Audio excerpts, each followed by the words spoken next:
So I've done an initial marking out of the neck, and so I've the heel block in the bowl is 40 mil, so I've allowed 40 mil on the end here so the dovetail can go all the way through, and I've just marked out like a 12-degree dovetail at the moment. Might change it later, we'll see. Then I marked up here the point where you make this angled cut to fit the peg box, and so I was just doing some rough aligning with the peg box, and I thought this thing doesn't look like it's standing vertically, so see if I can show you.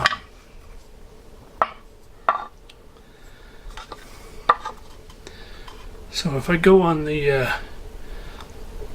right side of this peg box as we're looking at it, you can see it's pretty much a right angle, which can't be correct because the thing is supposed to be tapering as it goes up to the top. But as you swipe past, it's pretty much a right angle. So that means the other side must have twice the angle that it should have. I'm gonna switch hands around here now.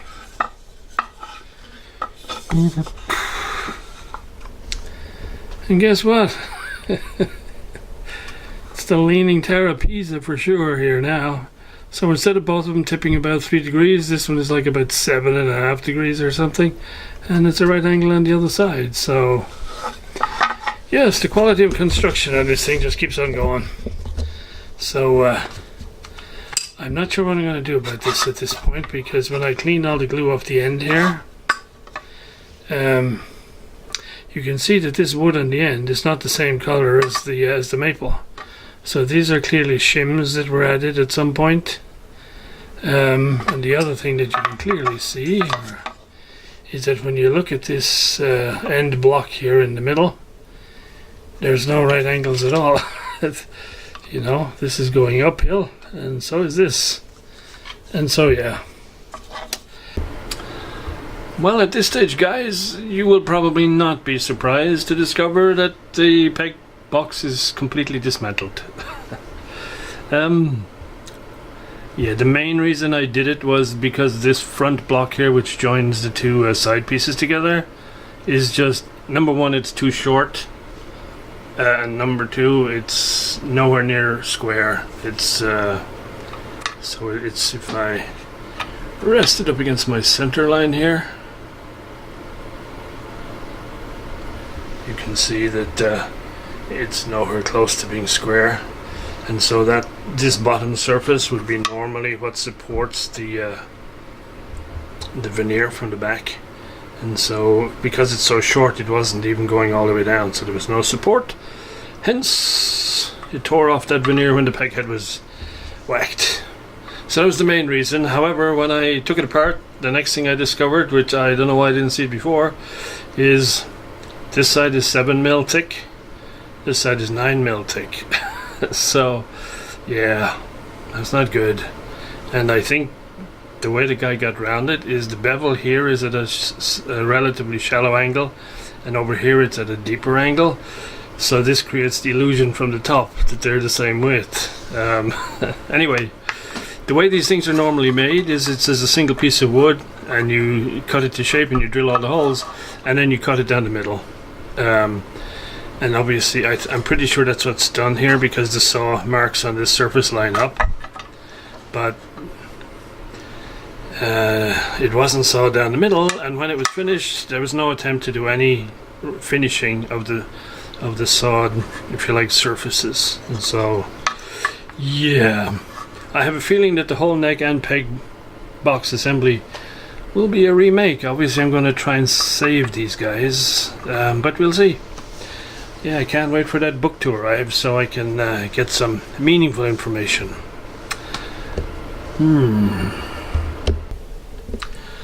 So getting on with repairing the top. I've glued the joint here and a little bit that goes up to the sound hole.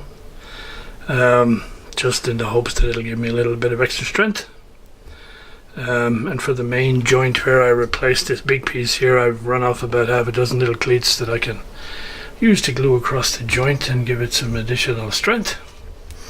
And here is my jig for holding this piece of wood while I thin it out. So the idea is it fits in here nice and snug and tight.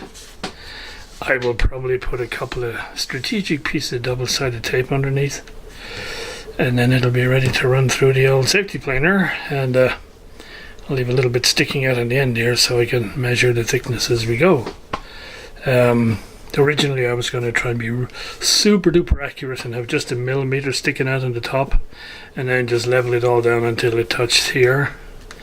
I'm not sure that's a good idea to just rely on that, so we will measure as we go and then see how it turns out. Get one shot at this. For anybody who hasn't seen what the safety planer looks like, there you go. It's this little guy here, and it has 3 sharp blades, and when you stick this in your drill press and set it at maximum speed, it whizzes around, and you can use it like this. You lock the quill, and then you use it to plane away the wood. And if you have a milling machine where you can offset the quill off 90 degrees, you can use it for cutting curves as well as flats. So we just want to cut flats. I use this a lot in the guitar work. This is a new one which has been sitting in a box for don't know how many years. But anyway, we figured for the importance here, and because of the risk, we'll break out the new one and have a nice sharp machine.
Okay, there we go. So we're down to pretty much the level of the wood here on the jig. Measures about 2.3 mil, which is what the thickest piece of the wood measures on the actual top, or close. All I gotta do now is get this out of there without breaking it. Getting it to release from the double-sided tape. So yeah, camera off. Okay, so I got it out of there without any damage, and that damned if it isn't exactly the right thickness right here at that center point, which is the thickest point. Okay, so next we gotta get that out of there and see about how we're gonna set up to cut and fit this new piece we got right here. So these are the two seams I glued up, and they seem to have come together nicely. And of course braces will go around the back here later, but at least for now hopefully they won't be intending to spread apart any further. So, critical step here. I've glued on the additional piece. I discovered that I'd incorrectly transcribed the curve for the bowl, so I'll have to do that again. Because the way I had it done, the wood didn't really match that well. It still doesn't match perfectly here, but we'll see later. Find out more tomorrow.